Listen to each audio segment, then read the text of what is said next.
Books and Bubbly.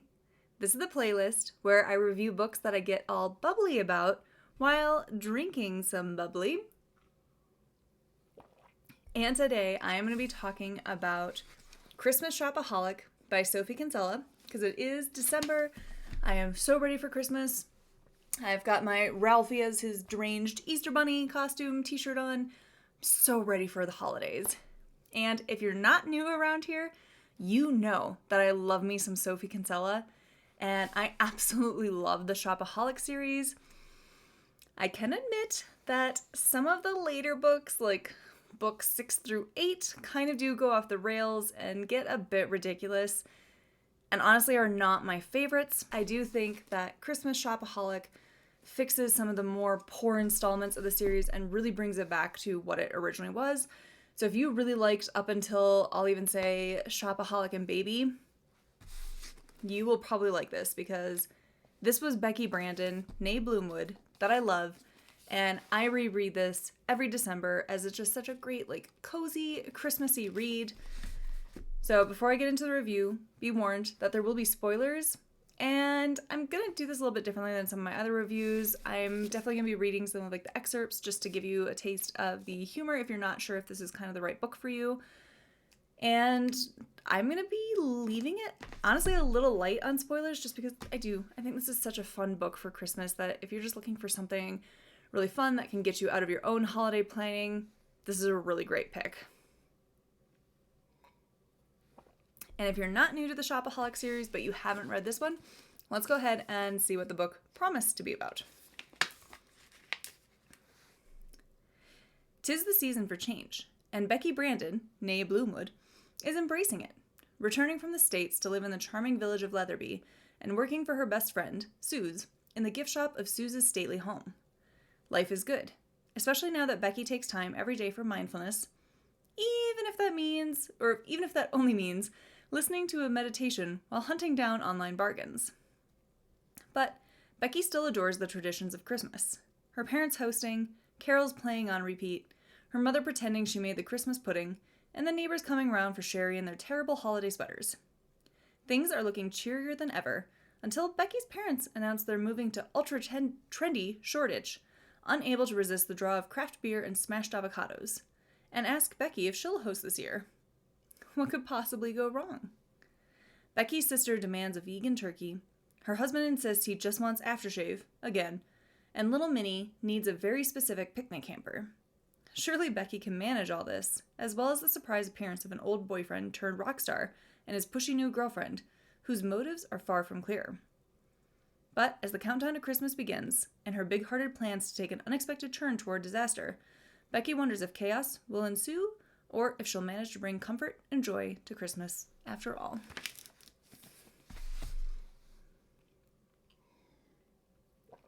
So like I already said, this is classic Becky Bloomwood. She is back in all of her quirky but heart of gold glory, and I was so here for it.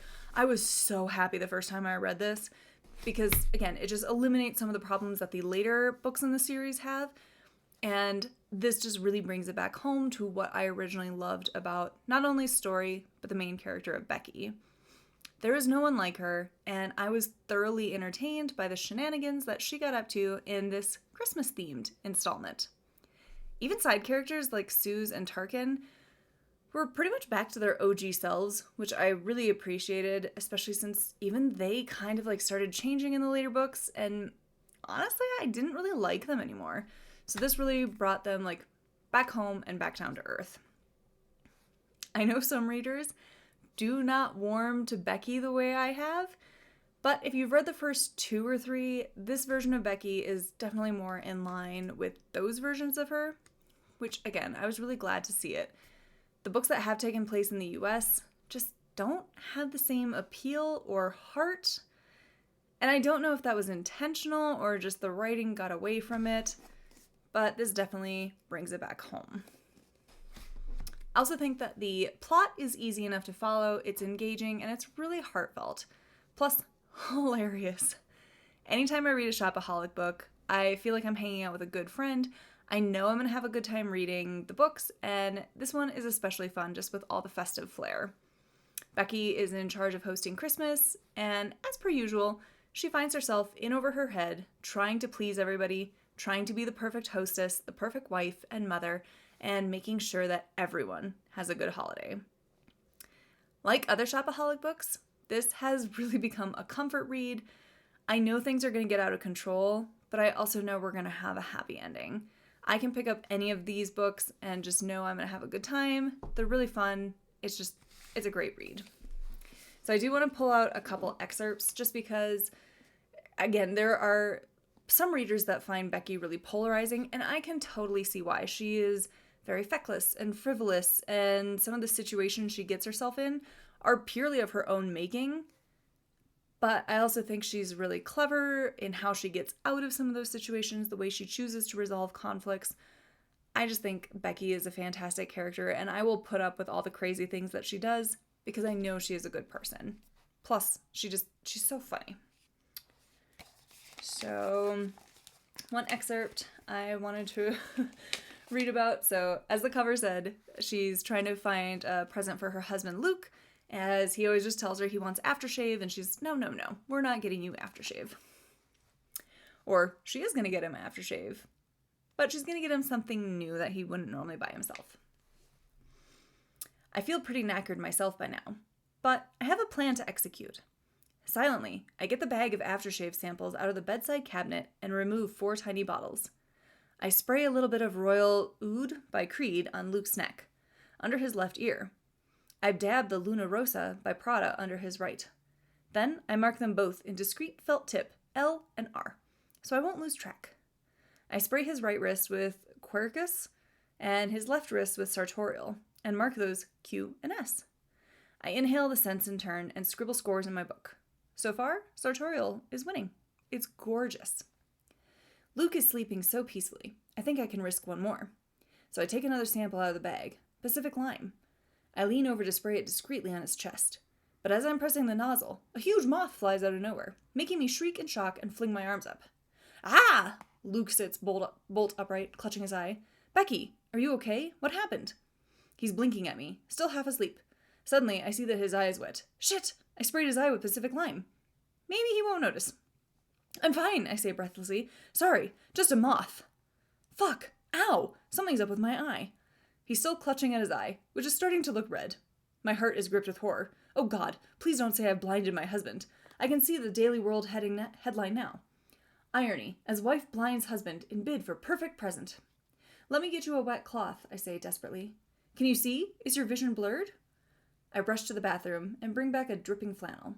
I hastily plaster it onto Luke's face, and he curses. I'm all wet now. Better safe than sorry, I say, gazing anxiously at his eye. Is it feeling better? How many fingers am I holding up? 4, says Luke curtly, and my heart falls. Wrong, I say in dismay. Oh my God, Luke, we need to get you to hospital. I'm not wrong, snaps Luke impatiently. 1, 2, 3, 4. Use your eyes. I peer at my own hand and realize I am holding up 4 fingers. Oh, right. I'm fine. Luke blinks a few more times, then studies me blearily. What the hell happened? I was fast asleep. A moth, I say quickly. Just a moth. A moth woke you up, he says incredulously. It was a really big moth. Why don't you go back to sleep? I'm hoping Luke might lie down, but his gaze falls on his wrist. He stares at the Q for a few seconds, as though trying to make sense of it. Someone wrote Q on my wrist, he says at last. Wow, I say, trying to sound surprised. How weird. It was probably Minnie. Anyway, it's late. An S on my other wrist, says Luke.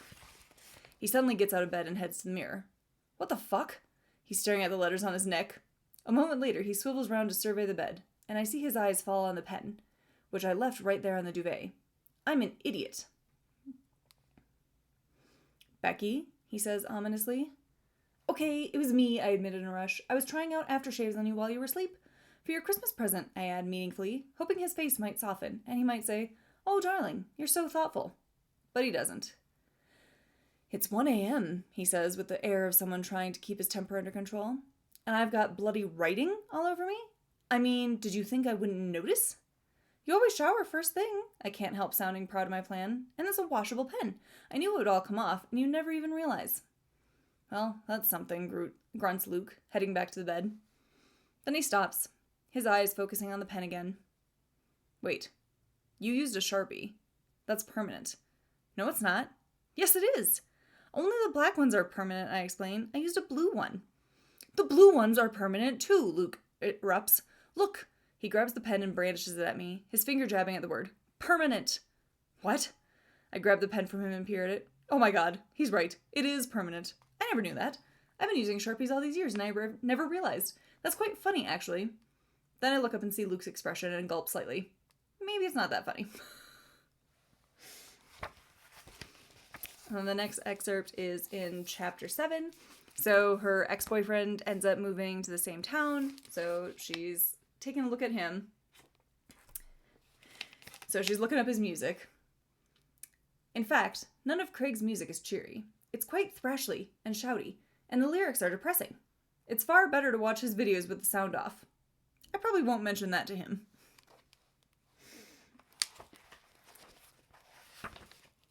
And then over on page 177, so she and her husband Luke are having dinner with Craig, the ex-boyfriend, and his new girlfriend, whose name is Nadine. Luke and Nadine have been engrossed in boring technical talk about marketing, which nobody else can join in with. Nadine has told Luke about 1,000 times how he's her inspiration. Believe you me, Luke. She says, believe you me, about every 5 minutes, and it's driving me nuts. And then later, she's talking about, so Nadine is getting very friendly with Luke, and he's been growing a mustache for charity, and you should keep it, proclaims Nadine. I've thought about it, says Luke, looking pleased. It so suits you, Nadine gushes. It's perfect on you. What? No, it doesn't. Shut up, Nadine, I think furiously. Luke's mustache is nothing to do with you. And then another section I tabbed. So page 270, she's inviting a bunch of people over, especially her mom and her mom's best friend, Janice, even though they're kind of not best friends right now. So Janice brings a new friend to the party to make Becky's mom very upset. So Janice brings her friend, Flo, and Suze is saying hello to her. Hello, she says to Flo with a broad, friendly smile. I'm Suze, a friend of Beck's. Would you like some tea or coffee? The blue cups are tea and the white cups are coffee. Milk's in the jug. Oh, says Flo. Well, goodness. She looks around the room uncertainly, as though searching for a second opinion. Yes, please, if it's not too much trouble. But really, it doesn't matter. Don't mind me. It's right here, on the tray, says Suze, looking a bit flummoxed by her speech. Tea or coffee? Please, do help yourself. Whatever's easiest, says Flo with a helpless smile. Well, we've got both, so they're both easy. Suze holds out the tray of cups. Tea? Coffee? I really don't mind, says Flo with a little gasp. Either way. You decide, says Suze pleasantly. Oh, Flo extends a hand, then withdraws it. I'm not sure. I can see Suze starting to lose patience, and I'm not surprised. All the tea and coffee's getting cold while Flo stands there peering at it. Well, Suze says briskly, why not have tea then? Bex, why don't you take a cup of tea for Flo? We exchange brief looks as I take the cup, then usher Flo toward the sofa. Please, have a seat, I say politely. Oh, goodness. Flo looks at the empty sofa as though it's a minefield. Where should I sit down? Anywhere, I say, trying to sound as friendly as I can. I see. Flo edges to the corner of the sofa, then stops as though marooned. Where does everyone else want to sit? Please don't let me get in the way. She gives her helpless smile again, and I quell a desire to say, just sit down, you drip. I'll put your tea here, I say kindly, placing the cup on the coffee table, and you can decide. Then I feel bad at calling Flo a drip, even inside my head. Maybe she's feeling awkward in a new crowd of people. As she finally takes a seat, I make another effort. So, did you see the No Puro on TV, Flo? Yes, I did, says Flo in uber-cautious tones, as though she suspects I might use her answer somehow against her in court. And what did you think of the adaptation? I don't really know, says Flo, looking blank. It's up to the experts, isn't it? Right. Well, did you enjoy it? I persevere. I couldn't say, really. She gives me that helpless smile again. Oh my god. I was right the first time. She is a drip. How can Janice hang out with her? And then just the last excerpt. So page 329. And In typical Becky fashion, she obviously loves to shop, and she ended up buying a little bit more of a certain dish for Christmas than she intended to. There's a delivery van outside. Well, at least something's arrived on schedule. "Hello," I say as I swing open the front door to a beaming man in white overalls. "Good afternoon," he returns cheerily. "I'm here with your fish." I stare at him blankly. "Fish?" "Smoked salmon," he clarifies, consulting his clipboard. "Bundle order? Rebecca Brandon?" "Of course, the smoked salmon from the Christmas-style fare. I'd forgotten about that." "Great," I say, smiling back. "Perfect. Right in time for Christmas." "Absolutely. Where do you want it?" he adds, and I peer at him a bit puzzled. "Where do I want it?" "What do you mean?" I hold up my hands. "Can't you just, give it to me?" The man shoots me an amused look. 15 sides of salmon? Not likely." 15 sides? I echo blankly. 30 pounds, he nods. "I'll go and get my trolley," he adds over his shoulder as he heads back to the van. "Show me where the freezer is. I'll load it in for you." I can't quite speak. 30 pounds? As in weight? What's he talking about? This has to be a mistake. Frantically, I summon up my Visa bill on my phone and scan down the entries, trying not to look too carefully. $49.99 in M&S. I so did not spend that. It must have been Luke. Until I suddenly see it. Whitson fish, 460 pounds. I feel a bit cold. Janice spent 460 pounds on smoked salmon? Desperately, I try to recall her asking me all those random questions as I was chasing after the silver llama. Maybe she did say something about 30 pounds. But I thought she meant 30 quid. 30 quid! Never in a million years did I think she meant 30 pounds. Who can eat 30 pounds of fish? And oh God, here he comes, wheeling a trolley up the path piled high with polystyrene boxes. "Nice lot of fish," says the man with satisfaction as he reaches me. "Good quality stuff, this." He pats the top container, which is labeled cold smoked salmon, frozen. "Right," I lick my lips nervously. "Actually, there's been a very, very slight mistake. I didn't mean to order quite so much. Could you take it back?" The man's expression immediately changes to one of wariness, and he starts shaking his head. "Oh no. We don't process returns. You want to sort something out with the company, that's your business. You got freezer space I could load it into?" "Oh God, the only freezer we've got in this rented house is one drawer of the fridge, full of Minnie's fish fingers." "Not exactly," I swallow. "Best leave it outside for now then," says the man. "Where do you want it? Here?" He nods at the tiny patch of grass in our front garden, and when I don't reply, starts briskly hefting the boxes out of the trolley and unpacking sides of frozen smoked salmon, shrink-wrapped in plastic. "Can't you leave the boxes?" I say in consternation, but he shakes his head. "We take them away. Part of our contract. Sustainable packaging." Soon all the fish is heaped up on the lawn, and I've scribbled on the man's paper and he's driving off in his van. I gaze at the pile, feeling a bit unreal. I have a front garden full of frozen salmon. What do I do? So again, that just gives you a little taste, if you're new to the Shopaholic series, about what to expect with kind of like the humor. Again, I absolutely love Becky Bloomwood. I think she's so funny. I love these books. I do hesitate to say that you could jump into this blind, but I have seen other reviews that say you can kind of read this as a standalone. Obviously, like, she does try and catch you up a little bit with who some of the characters are, but there just might be some context missing. If you don't care about having certain context, you could probably read this without reading the others. But I'm biased, and I highly recommend the other books in the series as they're so funny. But this is definitely a really cute Christmas read. So if you're looking for something that is funny, read that it's going to be zany, it's easy to read, it's a feel-good Christmas story, I would definitely recommend this. The great thing is it doesn't take itself seriously, and it's a fun story full of Christmas cheer with a huge helping of wacky situations. As soon as I finished this, I knew I was going to rate it 4 out of 5 stars, as I was so glad to see Becky Bloomwood back in top form, along with just all the feel-good emotions of the holidays in this. This is another one that I always take with me on the long drive to my family's home for Christmas, as I'm going to have a great time with it. I love rereading it every year. It's just, it's so cozy. It's like if you could put Christmas in a book. That's what this is. So please tell me, what other Christmas books do you love that are just really funny, uplifting? Please share your recommendations in the comments below. Otherwise, thanks for watching Books and Bubbly. Happy holidays, and I'll see you next time.